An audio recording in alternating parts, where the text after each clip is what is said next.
Recording in progress.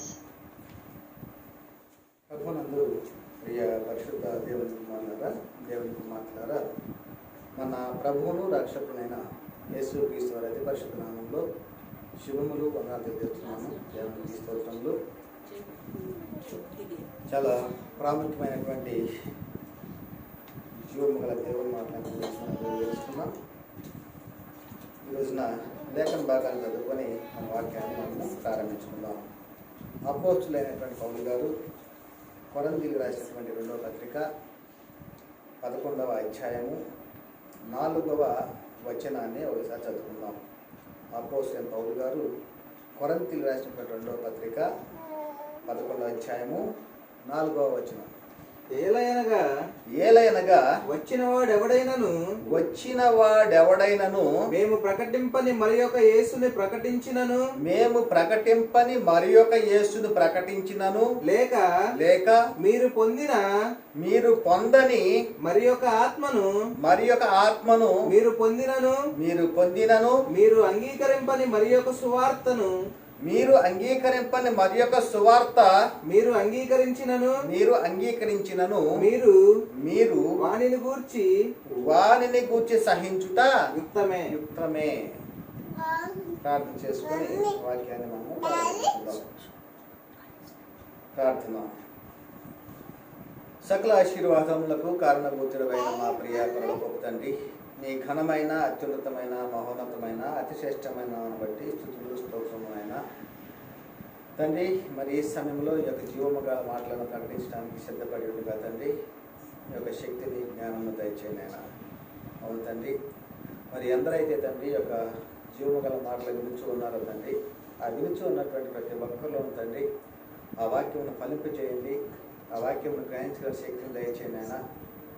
ఆ వాక్య ప్రకారంగా అనుసరించి జీవించడానికి నీ కృపలో భద్రపరచమని మా ప్రభువును రక్షకుడైన యేసు క్రీస్తు వారి అతి పరిశుద్ధ నామంలో మిక్కిలి వినయముగా ప్రార్థించి వేడుకొంచున్నాం పరమ తండ్రి, ఆమేన్. ప్రభువునందు ప్రియ పరిశుద్ధ దేవుని కుమార్తెలారా, చాలా ప్రాముఖ్యమైనటువంటి అంశాన్ని ఈరోజు మనము నేర్చుకుందాం. అదేమిటంటే అపోస్తులు ప్రకటింపని మరి యొక్క యేసు ఎవరు? అపోస్తులు ప్రకటింపని మరి యొక్క యేసు, ఇది లేఖనంలోనే రాయబడి ఉంది. అపోస్తలుడైన పౌలు గారే చెబుతూ ఉన్నాడు. ఏమంటూ ఉన్నాడు? అపోస్తలుడైనటువంటి పౌలు గారు రాసినటువంటి కొరింథీయులకు రాసిన 2వ పత్రికలో 11వ అధ్యాయము 2 నుంచి ఒకసారి చదువుకున్నట్లయితే, దేవాశక్తితో మీ ఎడల ఆసక్తి కలిగి ఉన్నాను. ఆసక్తి దేనిని బట్టి ఉంది? దేవాశక్తితో మీ ఎడల ఆసక్తి కలిగి ఉన్నాను. ఎందుకంటే ఆసక్తి కలిగి ఉన్నాడు అంటే, పవిత్రురాలైన కన్యకనుగా ఒక్కడే పురుషునికి, ఎలాగంటున్నాడు? ఒక్కడే పురుషునికి ఎలాగుండాలంటున్నాడు? పవిత్రురాలైన కన్యకనుగా ఒక్కడే పురుషునికి, అనగా క్రీస్తుకు సమర్పింపవలనని మిమ్మును ప్రధానము చేసి తిని. ప్రధానము అంటే బాప్తిసం పొందిన వెంటనే మనము క్రీస్తుకి ఏమైపోయాము? పవిత్రురాలైనటువంటి కన్యకగా మనము మార్చబడ్డాం.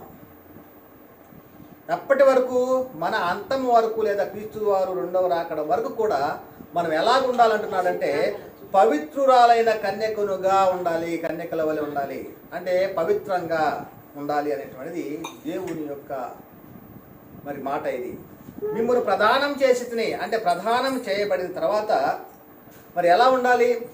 మనం ఈ లోకరీతిగా చూసుకున్నట్లయితే వివాహానికి ముందుగా ప్రదానం జరుగుతూ ఉంటుంది. ఆ ప్రదానం జరిగిన రోజునే ఏమవుతుంది? అతనికి భార్యగా మరి ఆమోదించబడుతున్న లేఖనాలను బట్టి. మరి అయితే అప్పటి వివాహం అయ్యే వరకు కూడా ఎలా ఉండాలి? ఆమె పవిత్రంగానే ఉండాలి, పరిశుద్ధంగానే ఉండాలి అనేటువంటిది మన లోకరీతిగా మనం అనుకునేటువంటి విధానం. ఏమాత్రం కొంచెం ఏదన్నా కానీ తను కన్యకగా ఉండలేదు అనేటువంటి తెలిసినట్టయితే ఏమో జరుగుతుంది? ఆ వివాహము రద్దు అవుతుంది. కనుకనే ఈ లోకరీతిగానే ప్రదానం చేయబడినటువంటి ఒక కన్యక వేరొక పురుషునితో మరి సంబంధం కలిగి ఉంటేనే ఈనాటి కాలం ఏం చేస్తారు, ఆ వివాహాన్ని రద్దుపరిచేటువంటి పరిస్థితులు ఉన్నాయి. అదే విధముగా క్రీస్తునందు విశ్వాసం ఉంచి క్రీస్తులోని బాప్తిస్మం పొందిన వెంటనే నువ్వు ఏమైపోయావంటే పరిశుద్ధపరచబడ్డావు. అదే విధముగా ఆ సమయంలోనే క్రీస్తుకు మరి ప్రదానం చేయబడ్డావు. మరి ఈ విషయాన్ని చాలా మంది గ్రహించలేకపోతూ ఉన్నారు. బాప్తిస్మం పొందినా సరే మనం ఏ విధంగా జీవించవచ్చు, ఏ విధంగానైనా కానీ నడుచుకోవచ్చు, దేవుడు ప్రేమ స్వరూపి, ఆయన ప్రేమిస్తాడు, ఎంత పాపం చేసినా కానీ ప్రేమిస్తాడు అనేటువంటి మనలో ఉన్నటువంటి సాతాను చూపించినటువంటి అభిప్రాయం. కానీ పరిశుద్ధ గ్రంథం ఏం చెప్పబడతా ఉంది అంటే నీ అంతము వరకు లేదా క్రీస్తు వారు రెండవ రాకడ వరకు కూడా పవిత్రంగానే ఉండాలి అనేటువంటిది ఇక్కడ చెప్పబడుతున్నటువంటి మాట. ఏమంటే మిమ్మల్ని ప్రదానం చేసి తిని, కానీ ఇంకేమంటాడంటే సర్పము తన కుయుక్తి చేత హవ్వను మోసపరిచినట్లు, అంటే దేవుడు మరి భూమి మీద తన యొక్క రాజ్యాన్ని విస్తరింప చేయాలనుకునే ఒక సంకల్పాన్ని బట్టి ఆదామును అవ్వను సృజించాడు, ఒక ఆజ్ఞను ఇచ్చాడు. అయితే అవ్వ మోసపరచబడింది, అవ్వ మోసపరచబడిందట. అదేవిధంగా ఏమన్నాడంటే అవ్వ ఒకప్పుడు ఈ విధంగా మోసపరచబడిందని ఒక జ్ఞాపకం చేస్తూ మీ మనస్సులను చెరపబడి, మనస్సులను చెరిపేటువంటి వారు ఉన్నారు, మనస్సులను చెరపబడి క్రీస్తు ఎడలనున్న సరళత నుండి, అంటే క్రీస్తు ఎడల ఎలాంటి సరళతలో ఉన్నావు, నువ్వు పరిశుద్ధపరచబడ్డావు, పవిత్రంగా ఉన్నావు. బాప్తిస్మం పొందిన వెంటనే నువ్వు నీతిమంతులుగా తీర్చబడ్డావు, దైవ కుమారత్వాన్ని పొందుకున్నావు, దేవుని ఇంటివారిగా పిలవబడుతూ ఉన్నావు.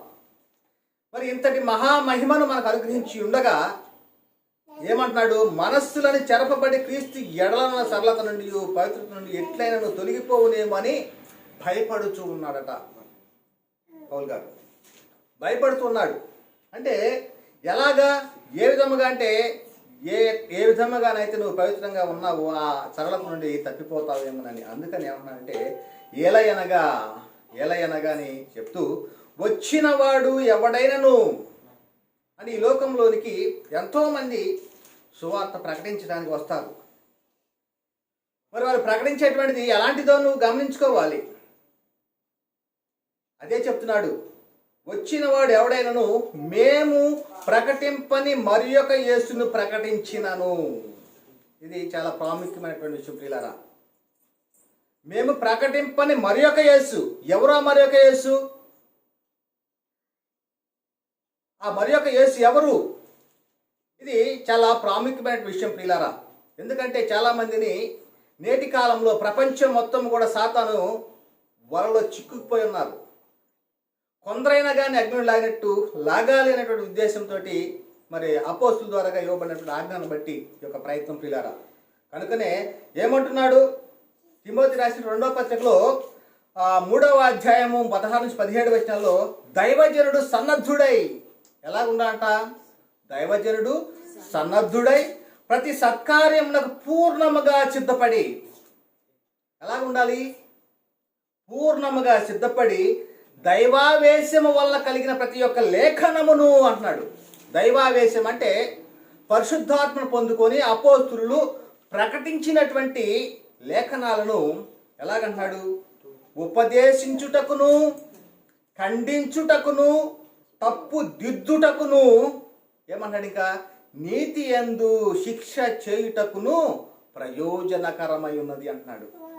ఇది ప్రతి ఒక్క క్రైస్తవుని యొక్క బాధ్యత. ఇది క్రీస్తు యొక్క శరీరంలో చేర్చబడి క్రీస్తు రక్తంలో కడగబడినటువంటి ప్రతి ఒక్క క్రైస్తవుడు ఒక బాధ్యత కలిగి ఉన్నాడు.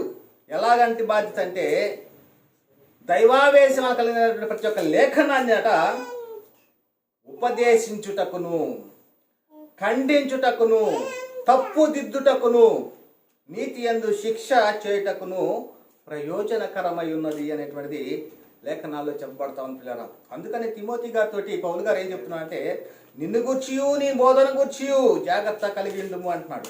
నిన్ను గూర్చి కూడా అంటే నువ్వు ఏ విధంగా మరి బోధిస్తూ ఉన్నావో, నీ యొక్క నడవడిక ఏ విధంగా ఉంటుందో నిన్ను గూర్చి, అదేవిధంగా నువ్వు బోధించేటువంటి బోధ అంటే కాలము, సమయము, మరి ఏ కాలము ఎట్టి కాలము సూచించున్నదో మరి ఆ కాలాన్ని కూడా మరి తెలుసుకొని అంటున్నాడు. ఇంకా నిన్ను గురించి నీ బోధన గురించి జాగ్రత్త కలిగిన వీటిలో నిలకడగా ఉండుము. నీవిలాగ చేసి నిన్ను నీ బోధ విని వారిని రక్షించుకొందు. అంటే రక్షించబడాలి అంటే ఒక వ్యక్తి, బోధించేవాడు కూడా రక్షించబడాలి అంటే ఎలా ఉండాలి? నిన్ను గూర్చి నీ బోధన గూర్చి జాగ్రత్త కలిగి ఉండు అంటున్నారు ప్రియులారా. మరి ఈ విధముగా మరి అపోస్తులు ప్రకటింపని మరి యొక్క యేసు ఎవరు? అపోస్తులు ప్రకటింపని మరి యొక్క యేసు ఎవరు? మేము ప్రకటింపని మరి యొక్క యేసును ప్రకటించినను అంటున్నాడు. మీరు పొందని మరి యొక్క ఆత్మను మీరు పొందినను అంటున్నారు.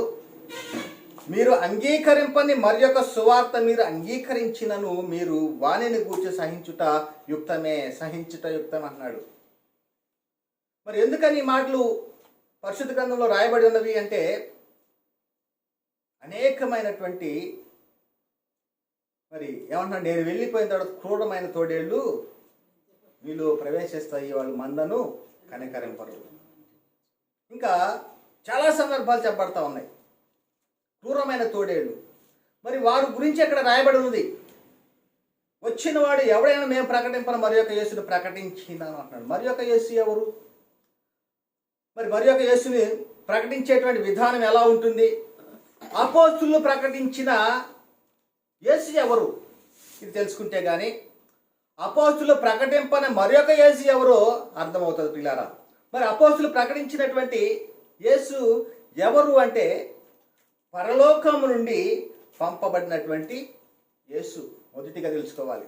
నేటి కాలంలో చాలామంది కూడా యేసుక్రీస్తు వారు ఈ 2000 సంవత్సరం నుండి ఉన్నవాడే, అంతకుముందు ఆయన ఉనికి లేదు, ఆయన మరియ గర్భం నుండి బయటకు వచ్చిన నాటి నుండే ఆయన యొక్క ఉనికి ఉన్నది అని ప్రకటిస్తూ ఉన్నారు నేటి కాలంలో దుర్బోధకులు. మరి అపోస్తులు ప్రకటించిన యేసు ఎవరు అంటే, పరలోకం నుండి దిగి వచ్చినటువంటి క్రీస్తును ప్రకటిస్తున్నారు. పరలోకంలో దేవుని వద్ద వాక్యమై ఉన్న దేవుణ్ణి అపోస్తులు ప్రకటిస్తూ ఉన్నారు ప్రియారా. అదే విషయం ఇక్కడ చెప్తా ఉన్నాడు కదా యేసుక్రీస్తు వారి విషయంలో. యోహాను సువార్త 6:47 దేవుని యొద్ద నుండి వచ్చిన వాడు తప్ప మరి ఎవడనో తండ్రిని చూసి ఉండలేదు, ఈయనే తండ్రిని చూసి ఉన్నాడు. అంటే అంతకుముందు ఎవడు కూడాను దేవుని చూసి ఉండలేదు. ఎవరు చూశారట? దేవుని యొద్ద నుండి వచ్చిన వాడే అనగా యేసుక్రీస్తు వారు మాత్రమే దేవుని చూసి ఉన్నాడు. ఇంకా యేసుక్రీస్తు వారు ఏమంటున్నాడంటే, నా ఇష్టం నెరవేర్చుకుంటానికి నేను రాలేదు, నన్ను పంపిన వాని చిత్తము నెరవేర్చుటకే పరలోకం నుండి దిగి వచ్చితని. అపోస్తులు ప్రకటించినటువంటి యేసు ఎవరు అంటే, పరలోకం నుండి దిగి వచ్చినటువంటి యేసుని ప్రకటించారు. అందుకనే మరి ఆ యేసుక్రీస్తు చాలా సందర్భాలు చెప్తున్నాడు, నేను ఆయన వద్ద నుండి దిగి వచ్చాను అంటున్నాడు. అపోస్తులు ప్రకటించిన యేసు ఎవరు అంటే, పరలోకం నుండి వచ్చినటువంటి యేసు. అదే విధముగా రెండవదిగా ఏమిటంటే, యేసుక్రీస్తు వారు ఈ లోకంలో ఉన్నప్పుడు ఈయన మరియ కుమారుడు, యేసోబు కుమారుడు, దావీదు కుమారుడు, ఆ విధముగా పిలువబడ్డాడు. ప్రవక్తలలో ఒకడు అని మరి అనేక మార్లు అనేక సందర్భాల్లో మరి ఆయన ఈ లోకంలో పిలువబడ్డాడు. యేసుక్రీస్తు వారి శరీరధారిగా జీవించిన దినాలలో. అయితే అపోస్తులు ప్రకటించినటువంటి యేసు ఎవరు అంటే, మృతులలో నుండి లేపబడి పరిశుద్ధమైన ఆత్మను బట్టి దేవుని కుమారుడుగా నిరూపింపబడిన యేసు క్రీస్తుని వారు ప్రకటించారు. చూడండి అంటే ఎంత భిన్నంగా ఉన్నదో. యేసుక్రీస్తు వారు శరీరధారిగా ఉన్న కాలంలో ఈయన మరియ కుమారుడు కాదా, యేసోబు కుమారుడు కాదా, ఈయనకి ఇంతటి జ్ఞానం ఎలా వచ్చింది, ఈయన ఏంది పరలోకం దిగి వచ్చానని చెప్పుకుంటున్నాడు అనేటువంటి అనేక మంది చెప్పేటువంటి క్రమంలో ఒకప్పుడు పరిచయాలు కూడినప్పుడు క్రీస్తుని గురించి మీకేమి తోచుతున్నది అని చెప్పి అడిగినప్పుడు ఈయన దావీదు కుమారుడు అని వారు అన్నగా ఏమన్నాడు, దావీదే తన ప్రభువు అని అంటే దావీదుకు ఆయన ఎలా కుమారుడు అవుతాడు అని ఆ కాలంలోనే ప్రశ్నించాడు ప్రియులారా. కనుక యేసుక్రీస్తు వారు నేటి కాలంలో అపోస్తులు ఏమని ప్రకటించారంటే, దేవుని కుమారుడు అని ప్రకటించారు. అదే లేఖనం చెప్పబడుతుంది రోమపత్రిక 1:5 యేసుక్రీస్తు శరీరాన్ని బట్టి దావీదు సంతానముగాను, శరీరాన్ని బట్టి ఆయన శరీరాన్ని బట్టి ఎలాగ పిలువబడ్డాడంటే దావీదు సంతానముగా పిలువబడ్డాడు. అయితే మృతుల్లో నుండి పునరుద్ధారుడైనందున అంటే పరలోకంలోనికి అంటే మృతుల్లో నుండి లేపబడినందువలన ఏమని పిలువబడ్డాడు? పరిశుద్ధమైన ఆత్మను బట్టి దేవుని కుమారుడుగాను ప్రభావముతో నిరూపింపబడ్డాడు. ఎప్పుడు? పునరుద్ధానుడైనందున, పరిశుద్ధమైన ఆత్మను బట్టి మరి దేవుని కుమారుడుగా ప్రభావముతో నిరూపింపబడ్డాడు. ఇది అపోస్తులు ప్రకటించినటువంటి యేసు. ఇంకా మరి ఏమని ప్రకటించారంటే యేసుక్రీస్తు గురించి, ఆయన పునరుద్ధానానికి సాక్షులుగా ఉన్నారు. యేసుక్రీస్తు వారి పునరుద్ధానానికి సాక్ష్యం ఇచ్చారు. మూడవదిగా అదే చెప్తాను కదా, ఇదిగాక అపోస్తులు బహుబలముగా ప్రభు అయిన యేసు పునరుద్ధానమును గూర్చి సాక్ష్యం ఇచ్చిది, దైవ కృప అందరికీ అధికముగా ఉండెను అనేటువంటిది లేఖనాల్లో చెప్పబడతాం. ప్రియులారా, అపోస్తులు ప్రకటించినటువంటి యేసు ఎవరు అంటే, తండ్రి అయిన దేవుని యొక్క సింహాసనం మీద ఆసీనుడై మహామహిమలో ఉన్నటువంటి యేసుని ప్రకటించారు వాళ్ళు. అదే చెప్తున్నాడు కదా, హెబ్రీ రాసిన పత్రిక 2వ అధ్యాయము 9వ వచనంలో, దేవుని కృప వలన ఏమంటున్నాడు? దేవుని కృప వలన ఆయన ప్రతి మనుష్యుని కొరకు మరణము అనుభవించినట్లు దూతల కంటే కొంచెం తక్కువ వాడిగా చేయబడిన యేసు ఈ లోకంలో శరీరధారిగా ఉన్న దినాల్లో దూతల కంటే కొంచెం తక్కువ వాడిగా చేయబడ్డాడు. మరణము పొందినందున మహిమా ప్రభావముతో కిరీటం ధరించిన వారిని ఆయనను చూచుచున్నాము. అపోస్తులు ఎవరిని ప్రకటించారంటే మహిమను ప్రభావములతో ఉన్నటువంటి క్రీస్తునే ప్రకటిస్తూ ఉన్నారు. చాలా స్పష్టంగా గ్రహించాలి ఈ విషయాలన్నింటి కూడా.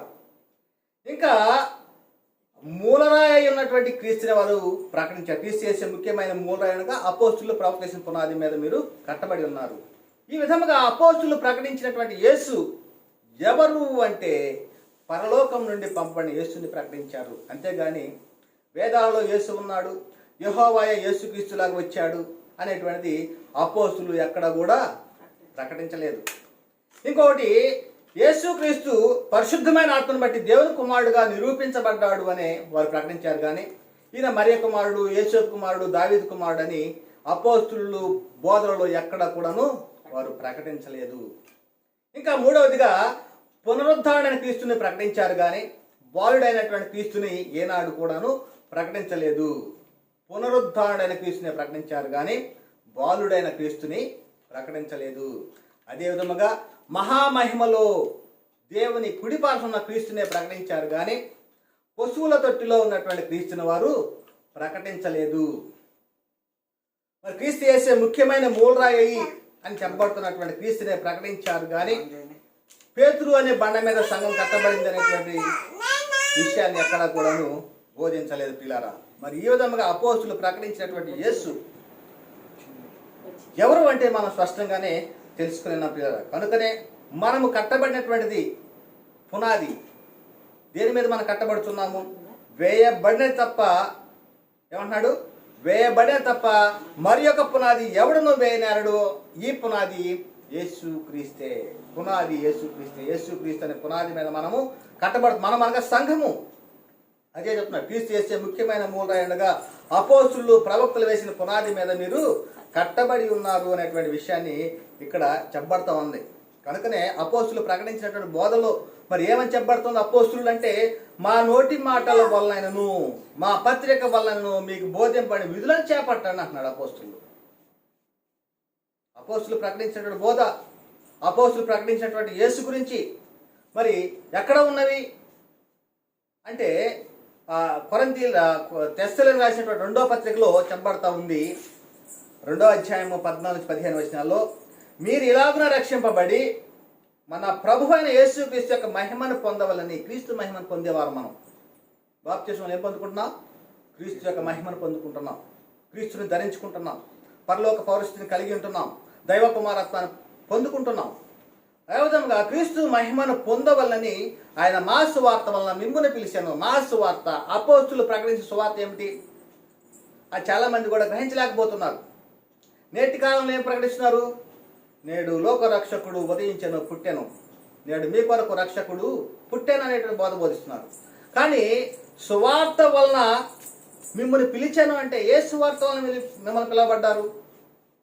అపోస్తులు చెప్తున్నారు, కాబట్టి సహోదరులారా నిలకడగా ఉండి మా నోటి మాట వలనను మా పత్రిక వలనను మీకు బోధింపబడిన విధులను చేపట్టుడి అంటున్నాడు.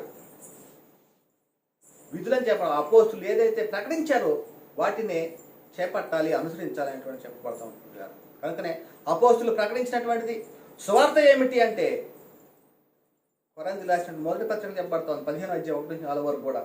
మరియు సహోదరులారా, నేను ప్రకటించిన సువార్తను మీకు తెలియపరుచున్నాను అంటున్నాడు. అంటే మా సువార్త వలన మిమ్ముని పిలిచాను. ఎందుకు పిలువబడ్డాం?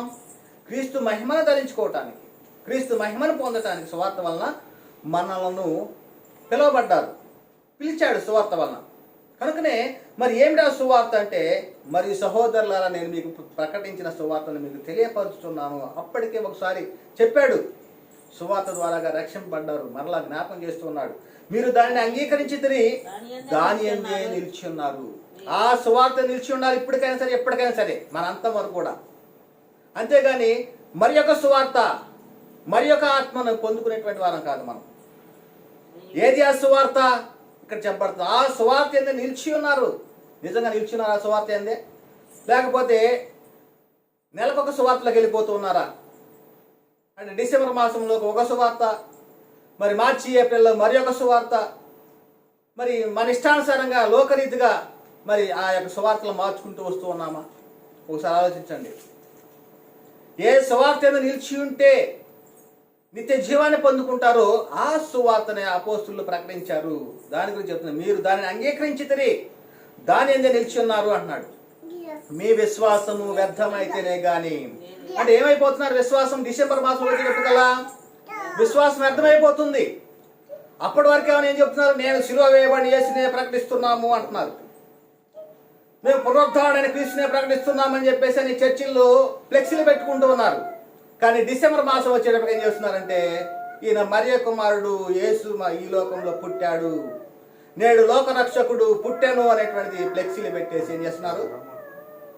భిన్నమైన సువార్తకు వెళ్ళిపోతున్నారు. మరి ఒక యేసుని ప్రకటిస్తున్నారు. పిల్లరా చూడండి, అంటే ఎంత భిన్నమైన బోధను సాతాను ప్రకటింపజేస్తున్నాడో ఒకసారి ఆలోచించండి. ఆత్మలను రక్షించగల శక్తి గల వాక్యాన్ని వదిలిపెట్టేసి మరి భిన్నమైన సువార్తలోకి వెళ్తున్నారు, మరి ఒక యేసును ప్రకటిస్తూ ఉన్నారు. అదే చెప్తున్నాడు ఇక్కడ, మీ విశ్వాసం వ్యర్థమైతేనే గాని నేను ఏ ఉపదేశ రూపముగా సువార్త మీకు ప్రకటించితినో ఆ ఉపదేశమును మీరు గట్టిగా పట్టుకొని ఉన్న ఎడల ఆ సువార్త వల్లనే మీరు రక్షణ పొందువారైందురు. సువార్త వల్లనే రక్షణ పొందుతారు. ఏమిటా సువార్త అంటే చెప్తున్నాడు, నాకు ఈబడిన ఉపదేశం మొదట మీకు అప్పగించితిని. అదేమనగా లేఖనముల ప్రకారం క్రీస్తు మన పాపముల నిమిత్తము మృతి పొందెను, సమాధి చేయబడను, లేఖనం ప్రకారం 3వ దినమున లేపబడెను. ఇది సువార్త. నువ్వు రక్షణలోకి రావాలన్నా ఈ సువార్త ఎందే లక్ష్యం ఉంచాలి. నీ అంతము వరకు కూడా ఈ సువార్త వల్లనే నువ్వు లక్ష్యం ఉంచాలి అనేటువంటిది ప్రధానంగా చెప్పబడతాను. అంతేగాని భిన్నమైన సువార్తకు వెళ్ళకూడదు, మరి యొక్క క్రీస్తు వైపు నువ్వు తిరగకూడదు. అపోస్తులు ప్రకటించినట్టు యేసు ఎలా ఉన్నాడు? మహామహిమలో దేవుని యొక్క కుడిపార్శ్వన ఆశీనుడై ఉన్నాడు. పునరుద్ధరణైనటువంటి క్రీస్తుని వారు ప్రకటించారు. దేవుని వద్ద నుండి వచ్చినటువంటి యేసు క్రీస్తుని వారు ప్రకటించారు. పరిశుద్ధమైన ఆత్మను బట్టి దేవుని కుమారుడుగా నిరూపింపబడినటువంటి క్రీస్తునే వారు ప్రకటించారు. పిల్లరా, అలా కాకుండా మరి యొక్క యేసును ప్రకటిస్తే ఏమవుతుంది? నీ ఆత్మకు నష్టం కలుగుతూ ఉంది. నిత్య జీవానికి అపాత్రులుగా ఎంచుకునేటువంటి పరిస్థితిలోకి వెళ్ళిపోతారు పిల్లరా. కనుకనే ఒక సందర్భంలో ఏం చెప్పబడతా ఉందంటే, మరి సువార్తకు లోబడని వారి యొక్క స్థితి ఏమిటో చెప్పబడతా ఉంది. సువార్తకు లోబడకపోతే ప్రతిదండన జరుగుతుందట. దేవుని నెరగకపోయినా కానీ ప్రతిదండన, అంటే నిత్య నరకానికి వెళ్ళేటువంటి పరిస్థితి లేఖనాల్లో చెప్పబడతా ఉంది. అంటే మాటి మాటికి సువార్తను మార్చేటువంటి పరిస్థితి నేటి కాలంలో ఉన్నటువంటి బోధకులు చేస్తూ ఉన్నారు. అదేవిధంగా సంఘంలోకి వచ్చేటువంటి విశ్వాసులు కూడా అదే స్థితిలోకి వెళ్తున్నారు. ఎందుకు ఇలా జరుగుతూ ఉందంటే, సాతాను యొక్క ఉచ్చులో చిక్కుకున్నారు, సాతాను యొక్క తంత్రాల్లో చిక్కుకొని ఉన్నారు పిల్లల. అదే చెప్తున్నాడు ఇక్కడ తెస్సలోనికీయులకు రాసిన 2వ పత్రికలో 1వ అధ్యాయం 6-8 వచనాల్లో, ప్రభు అయిన యేసు తన ప్రభావమును కనపరుచు దూతలతో కూడా పరలోకం నుండి అగ్నిజ్వాలలో ప్రత్యక్షమై ఎలా రాబోతున్నాడు? మనకు నిరీక్షణ ఏంటి? యేసు పుట్టబోతున్నాడు. అది నిరీక్షణ మంది, అది యూదులకు కలిగినటువంటి నిరీక్షణ. లోకరక్షకుడు పుడతాడు అనేటువంటిది యూదులు ఆనాటి కాలంలో ఎదురు చూశారు. మరి మోషే చెప్పాడు కదా, నా వంటి ఒక ప్రవక్త మీలో నుండే వస్తాడని. ఆ ప్రవక్త కోసం వాళ్ళు ఎదురు చూశారు. అందుకని యోహాను గారు ఏం చెప్పాడు? ఇదిగో లోక పాపం మోసుకొని పో దేవుని గొర్రె పిల్ల అని చెప్పేసి యేసుక్రీస్తు వారి బాప్తిసం ఇస్తూ అక్కడ ఆయనను ప్రత్యక్షపరిచాడు. ఈయన దేవుని కుమారుడు, లోక పాపం మోసుకొని పో దేవుని కుమారుడు అని ఇశ్రాయేలుకి ప్రత్యక్షపరిచాడు. మరి నేటి కాలంలో ఆ యేసుని గనక మరి ఎరగకపోతే, లేకపోతే సువార్త కనుక లోబడకపోతే ఏం జరుగుతుంది అంటున్నాడంటే ప్రతిదండం జరుగుతుంది అంటున్నాడు. అదే చెప్తున్నాడు ఇక్కడ అగ్ని జ్వాల ప్రత్యక్షమైన రెండవ రాకడ గురించి. దేవుని ఎరగని వారికి రెండవ రాకడ జరిగేటువంటి పరిస్థితి, దేవునిని ఎరగని వారికి, మన ప్రభు అయిన యేసు సువార్తకు లోబడని వారికి ప్రతిదండన చేయునప్పుడు అంటున్నాడు. ప్రతిదండన జరుగుతుందట యేసుక్రీస్తు వారు రెండవ రాకడ. అంటే సువార్తకు లోబడకపోతే. ఏ సువార్త అది? లోకరక్షకుడు నేడు మీ కొరకు పుట్టి ఉన్నాడు అనేటువంటి సువార్త, లేకపోతే లేఖనముల ప్రకారము క్రీస్తు మన పాపం నిమిత్తము మృతి పొందెను, సమాధి చేయబడెను, లేఖనం ప్రకారం 3వ దినమున లేపబడిన అనేటువంటి సువార్త. ఏది సువార్త? ఆ సువార్త ఎందు లక్ష్యం ఉంచాలి, ఆ సువార్తనే మనము కలిగి ఉండాలి మన అంతం వరకు అనేటువంటి విషయం ఇక్కడ చెప్పబడుతున్నారు. కనుక అపోస్తలుడైన పౌలు గారు ఏం చెప్తున్నారంటే సువార్తను ప్రకటించకపోతే నాకు శ్రమ అంటున్నాడు. సువార్తను ప్రకటించకపోతే నాకు శ్రమ. ఏ సువార్త? క్రీస్తు యొక్క మరణ సమాధి పునరుత్థానాన్ని గురించి ప్రకటించాలి. ఆ యొక్క సువార్తను ప్రకటించకపోతే నాకు శ్రమ అంటున్నాడు. ఎందుకంటే క్రీస్తు యొక్క మరణ సమాధి పునరుద్ధానంలో ఏముందంటే ఒక క్రైస్తవుని యొక్క పునరుద్ధానం ఉంది. ఒక క్రైస్తవుడు క్రీస్తు యొక్క మహిమను ధరించుకోబోతూ ఉన్నాడు. ఒక క్రైస్తవుడు క్రీస్తు వలె సమరూపంగా ఉండబోతున్నాడు. ఇది సువార్తలో ఉన్నటువంటి ప్రాముఖ్యమైన విషయం పిల్లరా. కనుకనే ఏం చేస్తున్నాడు అపోస్తులు ప్రకటన సువార్తకు లోబడకపోతే ఏం జరుగుతుందంటే చెప్పబడుతుంది కదా, ఏం జరుగుతుంది? సువార్తకు లోబడితే ఏం జరుగుతుంది అంటే జీవంతో కూడిన నిరీక్షణ మనకు కలుగుతుంది. ఒకటి. రెండవదిగా ఆ ప్రియుని యందు ఆయన రక్తం వల్ల మనము విమోచన జరుగుతుంది మన పాపములకు అనేటువంటిది మనకు స్పష్టంగా లేఖనాల్లో చెప్పబడతా ఉంటున్నారు. కనుకనే మరి అపోస్తులు ప్రకటించినటువంటి యేసు మరి ఎవరు బాలుడైన క్రీస్తుని ఏనాడు కూడాను వారు ప్రకటించలేదు. అదేవిధంగా పునరుద్ధారణైన క్రీస్తును మాత్రమే వారు ప్రకటించారు అనేటువంటి మనం స్పష్టంగా తెలుసుకున్నాం పిల్లారా. ఎవరిని ప్రకటించారు అపోస్తులు? అపోస్తులు ప్రకటించిన యేసు ఎవరు అంటే పునరుద్ధారణైనటువంటి క్రీస్తుకు వారు సాక్ష్యం ఇచ్చారు. ఆయన పునరుద్ధానానికి సాక్ష్యం ఇచ్చారు. ఈ విషయం ఎక్కడ చెప్తున్నారు? ఎలాగా? ఎందుకు వారు సాక్ష్యం ఇవ్వడానికి ప్రధాన కారణం ఏమిటి అంటే పరిశుద్ధాత్మ శక్తిని పొందుకున్నప్పుడు వారు క్రీస్తు యొక్క పునరుద్ధానాన్ని గురించి సాక్ష్యం ఇస్తాడు అనేటువంటి యేసుక్రీస్తు వారు చెప్పినటువంటి సందర్భాలు చాలా ఉన్నాయి పిల్లారా. అదే అపోస్తుల కార్యాలు 1:5 చెప్పబడతా ఉంది. అయినను పరిశుద్ధాత్మ మీ మీదకి వచ్చినప్పుడు మీరు శక్తి నొందరు కనుక మీరు యెరూషలేములోను యూదయ సమరయ దేశముల అంతటను భూ దిగంతముల వరకు నాకు సాక్షులు ఎందురైన వారితో చెప్పాను. భూ దిగంతముల వరకు వారు ప్రకటించినటువంటి భూ దిగంతముల వరకు వారు ప్రకటించారు సువార్తనే. వారు ప్రకటించిన సువార్త ఏమిటి అంటే క్రీస్తు యొక్క మరణ సమాధి పునరుత్థానాన్ని గురించి వారు ప్రకటించారు. ఆ సువార్త కాక మరి ఒక సువార్త వారు ప్రకటించలేదు ఎప్పుడూ కూడాను. మరి నేటి కాలంలో భిన్నమైన సువార్తను ప్రకటన చేస్తున్నాడు అపవాది. కనుకనే ఇంకా ఏం చేసి ఉన్నారు వాళ్ళు ప్రకటించి చెప్దాం ఒకసారి. అపోస్తలుల 4:2 వారు ప్రజలకు బోధించుటయు యేసును బట్టి మృతుల్లో నుండి పునరుద్ధానము కలుగునని ప్రకటించుటయు చూసి కలవరపడి వారి మీదకి వచ్చారట. అంటే యేసుని బట్టి ఏం జరుగుతుంది? పునరుద్ధానం జరుగుతుంది.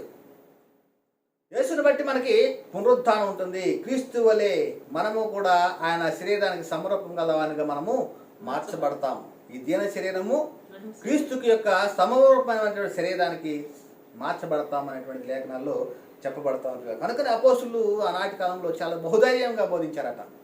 నేటి కాలంలో మరి ఈ విధంగా ప్రకటించాలంటే ధైర్యం కావాలి, వాక్యం పట్ల ఆసక్తి కావాలి, దేవాశక్తి కలిగి ఉండాలి. ఈ దేవాశక్తి కలిగి ఉన్నటువంటి వారే అపోస్తుల బోధనను ప్రకటించారు. అపోస్తులు కలిగిన బోధన మాత్రమే వారు అనుసరిస్తారు అనేటువంటి చాలా స్పష్టంగా చెప్పబడతా ఉంది.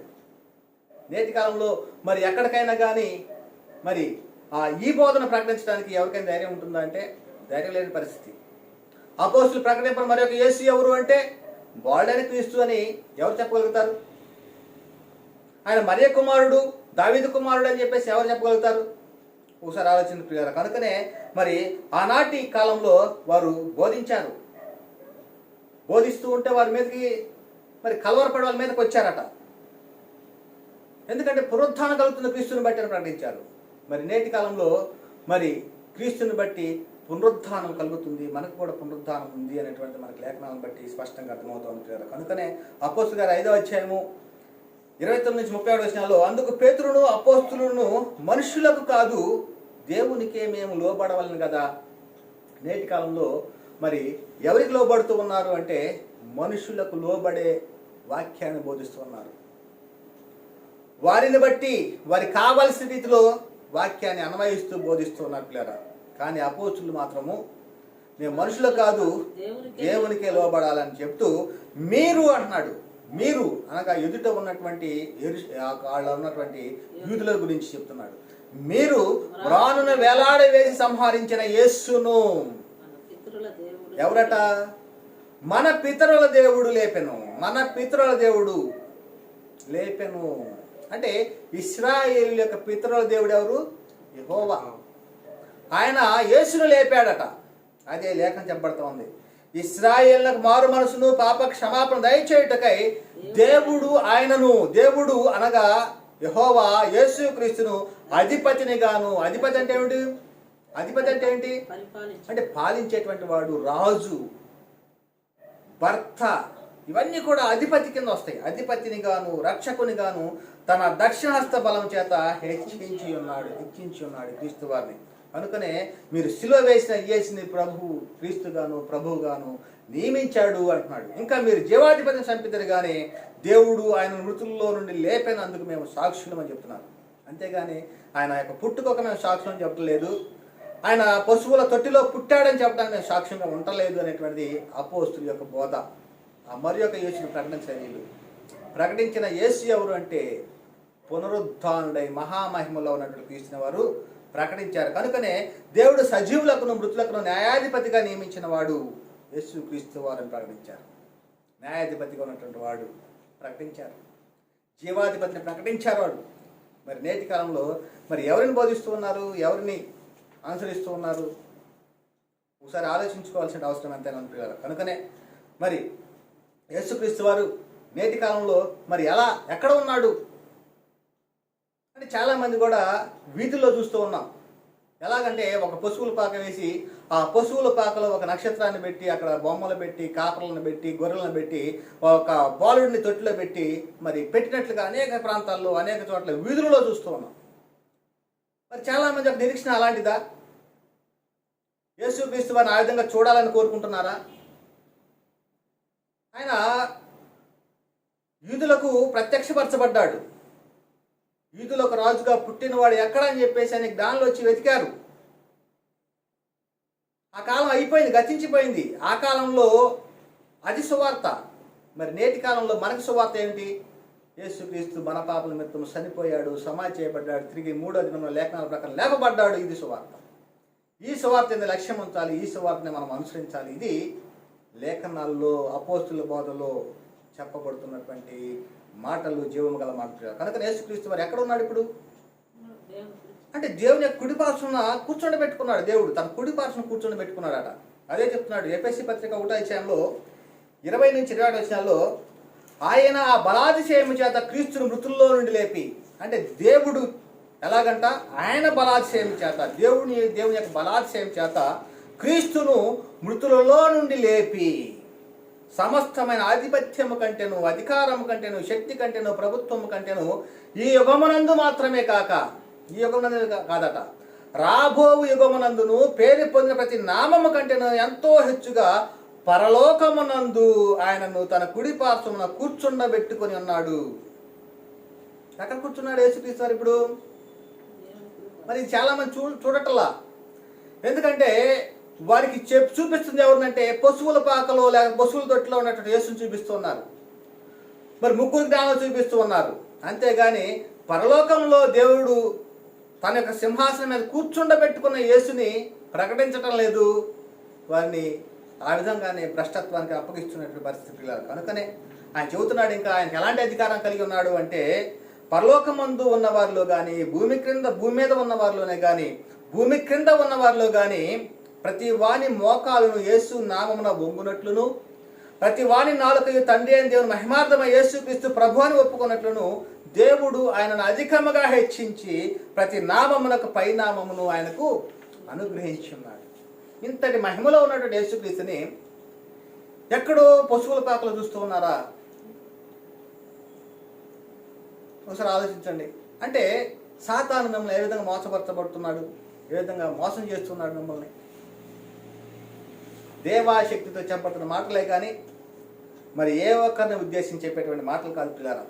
ప్రతి ఒక్కరు కూడా క్రీస్తునందు సంపూర్ణులు కావాలి, సువార్త యందు లక్ష్యం ఉంచాలి, ఆ సువార్త యందే ప్రతి ఒక్కరు కూడా నిత్య జీవాన్ని పొందుకోవాలనే ఉద్దేశంతో చెప్పబడుతుంది. కానీ మరి యొక్క సువార్తలోకి వెళ్ళిపోయి మరి యొక్క యేసును ప్రకటిస్తూ ఉంటే మరి దేవాశక్తిని బట్టి చెప్పటం జరుగుతుంది. కానీ ఏ ఒక్కరిని కూడా కించపరచడానికో చెప్పలేదు కదా. కనుకనే మరి యేసుక్రీస్తు వారు ఉన్నటువంటి స్థితిని మర్చిపోతూ ఉన్నారు నేటి కాలంలో. యేసుక్రీస్తు వారు ఏ స్థితిలో ఉన్నాడో సంఘంలో ఉన్నటువంటి వారికి చెప్పలేకపోతూ ఉన్నారు. మరి ఇంతటి దుర్గతికి కారణం ఎవరు అంటే అపవాది. అపవాది తంత్రంలో చిక్కున్నారు, అపవాది యొక్క ముచ్చులో చిక్కుపోయారు. అదే చెప్తున్నాడు ఇక్కడ. యేసుక్రీస్తు వారు ఏ విధంగా ఉన్నాడు? మరి యేసుక్రీస్తు వారు ఈ లోకానికి వచ్చి మరి తన శిష్యులతో ఏం చెప్తున్నాడు? పరలోకమందును భూమి మీద నాకు సర్వాధికారం ఇవ్వబడి ఉంది అన్నాడు. ఇంకా ఆ హెబ్రీ పత్రిక 1:3-4 ఆయన దేవుని మహిమ యొక్క తేజస్సును, ఆయన ఎలాంటి వాడట? దేవుని మహిమ యొక్క తేజస్సును అనగా ప్రతిబింబం. ఆయన తత్వం యొక్క మూర్తిమంతమునై ఉండి తన మహత్తు గల మాట చేత సమస్తమును నిర్వహించుచు, సమస్తాన్ని ఇప్పుడు భూలోకంలో లేకపోతే పరలోకంలో ప్రతి ఒక్క 3 లోకాల్లో ఉన్నటువంటి ప్రతి దానిని కూడా నిర్వహిస్తూ ఉన్నాడు. నిర్వహించుచు ఇంకేమన్నాడు? పాపముల విషయంలో శుద్ధీకరణ తానే చేసి దేవదూతల కంటే ఎంత శ్రేష్టమైన నామం పొందిన వారికంటే అంత శ్రేష్ఠుడై ఉన్నత లోకమందు అంటే పరలోకమందు మహామహుడకు దేవుని కుడి పార్శ్వమున చూడండి. ఆ మహిమలో ఉన్న క్రీస్తుని చూస్తేనే కానీ మీకు నిత్య జీవము ఉండేటువంటి అవకాశం ఉండదు. ఆ విధముగా క్రీస్తు వారిని చూస్తేనే కానీ మరి యొక్క యేసులోనికి మీరు రారు, మరి యొక్క సువార్తను ప్రకటించలేరు పిల్లారా. కనుకనే మరి ప్రస్తుత కాలంలో మరి మనం ఏ యేసును ప్రకటించాలి, ఏ యేసును మనము ప్రకటిస్తూ ఉన్నాము? అదే చెప్తాడు ఇక్కడ కొరింథీయులకు రాసిన 2వ పత్రిక 4వ అధ్యాయం 4వ వచనంలో దేవుని స్వరూపైన క్రీస్తు మహిమను అంటున్నాడు. దేవుని స్వరూపైనటువంటి క్రీస్తు, ఆ క్రీస్తుని మనం ప్రకటించాలి. దూతల కంటే కొంచెం తక్కువ వాడిగా చేయబడ్డ క్రీస్తుని కాదు ప్రకటించవలసింది. వాలుడైనటువంటి క్రీస్తుని కాదు ప్రకటించవలసింది. చాలా మంది ఇంకా ఎక్కడికి వెళ్ళిపోతున్నాడు? వేదాలలో ఉన్నాడు యేసుక్రీస్తు అంటున్నాడు. ఈ బోధలన్నీ కూడా అసత్య బోధలు, సాతాను సంబంధమైన బోధలుగా చెప్పబడుతున్నాయి. కనుకనే పిల్లారా, అందుకనే మరి సర్పము తన కుయుక్తి చేత మోసపరచబడినట్లు మీ మనస్సులను చెరపబడి క్రీస్తు ఎడలనున్న సరళత నుండి పవిత్రత నుండి ఎట్లైనా తొలగిపోవునేమో అని భయపడుచు ఉన్నాను అనేటువంటి విషయము మరి అపోస్తులు ప్రకటిస్తున్నారు పిల్లారా. కనుకనే ఒక సందర్భంలో పౌలు గారు మరి గల్తీ సంఘం గురించి చెప్తున్నాడు. అప్పటి వరకు వారు గల్తీలో ఉన్నటువంటి వారందరూ కూడా రక్షింపబడ్డారు. మరలా కొద్ది కాలంలో మళ్ళా సంఘాన్ని సందర్శించడానికి వచ్చినప్పుడు పౌలు గారు ఏ విధంగా ఆ సంఘాన్ని మాట్లాడుతున్నాడో ఒకసారి చూద్దాం. మొదటగా రక్షించబడ్డారు, కానీ తర్వాత ఏమైపోయారో వారి గురించి పౌలు గారు మరి ఏ మాటలు మాట్లాడుతున్నారో ఒకసారి చూద్దాం. రెండవసారి మళ్ళా ఆ యొక్క సంఘాన్ని సందర్శించడానికి వచ్చినప్పుడు ఆ సంఘంలో ఉన్న స్థితిని బట్టి ఏం మాట్లాడుతున్నాడో ఒకసారి చూద్దాం. గల్తీ పత్రిక 1:8-9 క్రీస్తు కృపను బట్టి మిమ్మల్ని పిలిచిన వారిని విడిచి, ఎలాగంట? కృప, ఆయన మన కోసం చనిపోయాడు. దేవుని యొక్క ప్రేమ అందులో ఉంది. దేవుడు తన ప్రేమను వెల్లడిపరిచి ఉన్నాడు. అంటే ఎలాంటి ప్రేమ అంటే మన పాపముల నిమిత్తము తన కుమారుని ఈ లోకానికి పంపాడు, శ్రమలకు అప్పగించాడు, చనిపోయాడు, సమాధి చేయబడ్డాడు, తన బలాచేంద్ర యేసుక్రీస్తు వారిని 3వ దినమున లేపబడ్డాడు. మనము కృపచేతనే ఉచితముగా నీతిమంతులుగా తీర్చబడుతూ ఉన్నాం. దాన్ని బట్టి ఏమంటున్నాడంటే క్రీస్తు కృపను బట్టి మిమ్మల్ని పిలిచిన వాణిని విడిచి భిన్నమైన సువార్త తట్టుకు మీరింత త్వరగా తిరిగిపోవడం చూడగా నాకు ఆశ్చర్యం అవుతున్నది. అంటే తిరిగిపోయారు వాళ్ళు. ఆ మొదటి శతాబ్ద కాలంలోనే భిన్నమైన సువార్తకు వెళ్ళిపోయారు. అక్కడి నుంచి వస్తున్నారు వీళ్ళందరూ కూడా. ఈ యొక్క భిన్నమైన సువార్తను లేకపోతే మరి యొక్క యేసును ప్రకటించేటువంటి వారు అందరూ కూడాను ఎప్పటి నుంచి ఉన్నారు? ప్రారంభ సంఘంలోనే ఉన్నారు. అదే ఉన్నాడు, అది మరి యొక్క సువార్త కాదు కానీ క్రీస్తు సువార్తను చెరపగోరి మిమ్మల్ని కలవరపరుచు వారు కొందరు ఉన్నారు. క్రీస్తు సువార్త అంటే ఏంటి? ఆ సువార్తను చెరిపేస్తూ ఉన్నారు నేటి దినాల్లో. ఏ సువార్త అది? లేఖనాల ప్రకారము క్రీస్తు మన కోసం చనిపోయాడు, సమాధి చేయబడ్డాడు, 3వ దినమున లేపబడ్డాడు. క్రీస్తు యొక్క పునరుత్థానంలో క్రైస్తవ పునరుత్థానం ఉంది. క్రీస్తు ద్వారాగానే మనకు పునరుత్థానం కలుగుతుంది అనేటువంటి సువార్తను చెరిపేశారు. ఎవరు చూస్తున్నారు ఇప్పుడు? బాలుడైనటువంటి క్రీస్తుని చూస్తున్నారు. అదే విషయం చెప్పినాడు, మరి యొక్క సువార్త కాదు కానీ క్రీస్తు సువార్తను చెరపగోరి మిమ్మల్ని కలవరపరచు వారు కొందరు ఉన్నారు.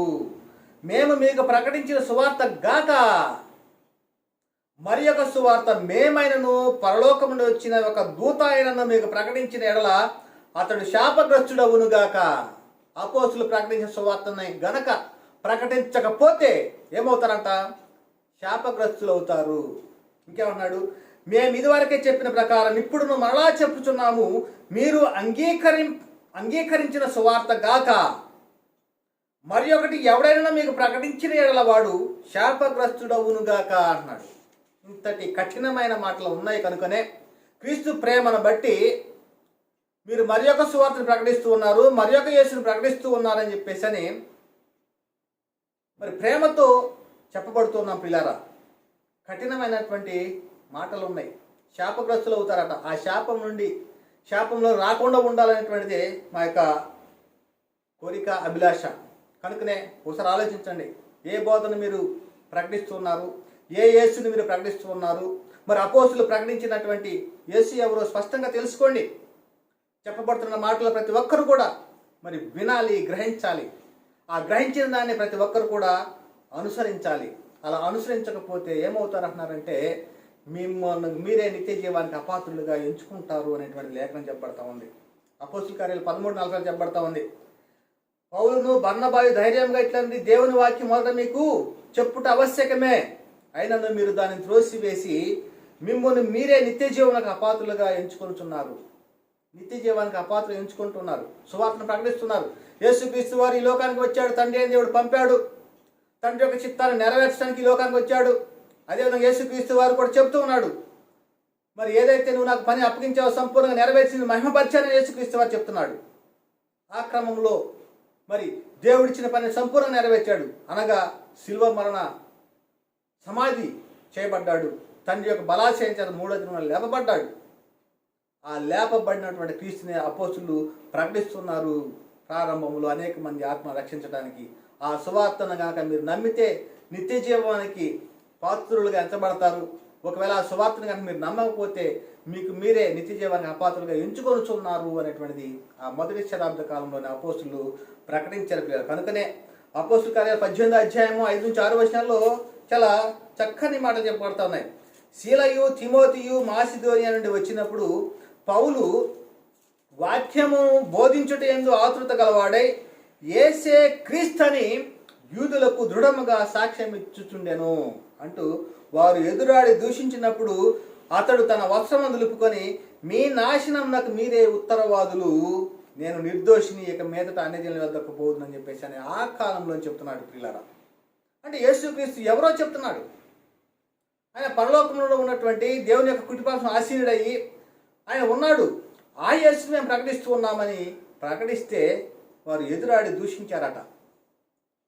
కనుకనే మీ యొక్క నాశనానికి మీరే ఉత్తరవాదులు అనేటువంటిది అపోస్తులు చెబుతున్నాడు. ఇంకా ఏం చెప్తున్నాడంటే అపోస్తుల 20వ అధ్యాయం 26-27 వచనాల్లో, కాబట్టి మీలో ఎవరి నాశనం విషయమైనను నేను దోషిని కానని మిమ్మును సాక్ష్యం పెట్టుకొంచున్నాను.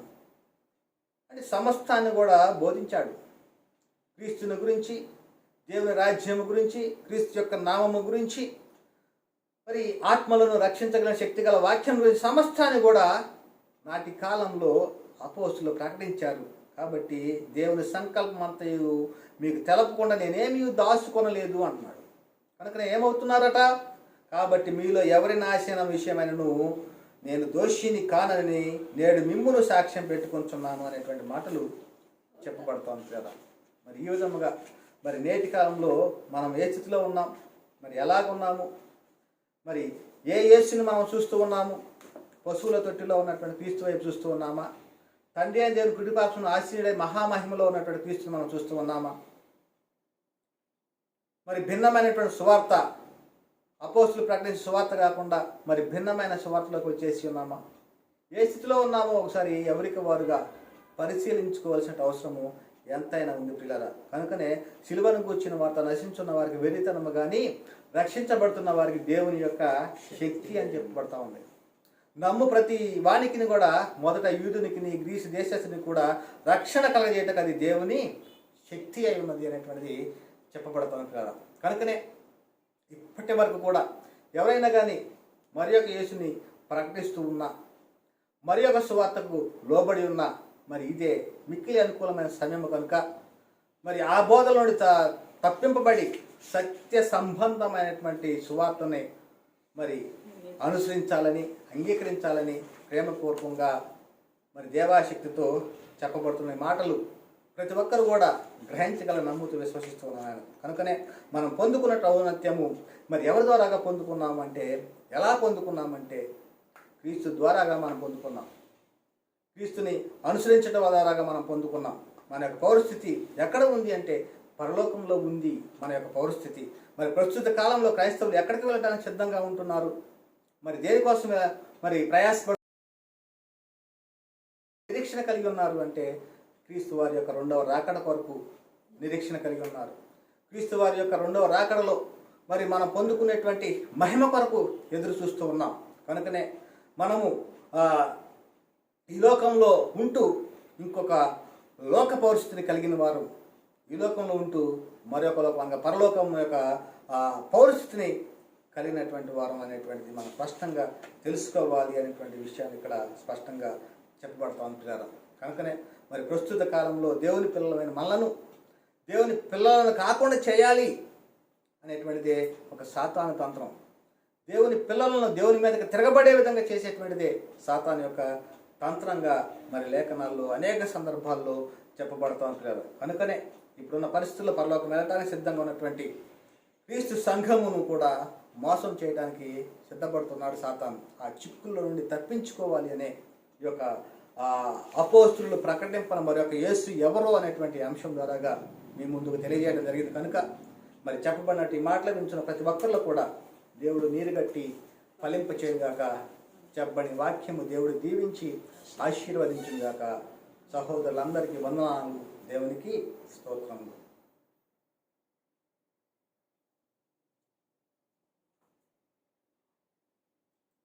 Recording stopped.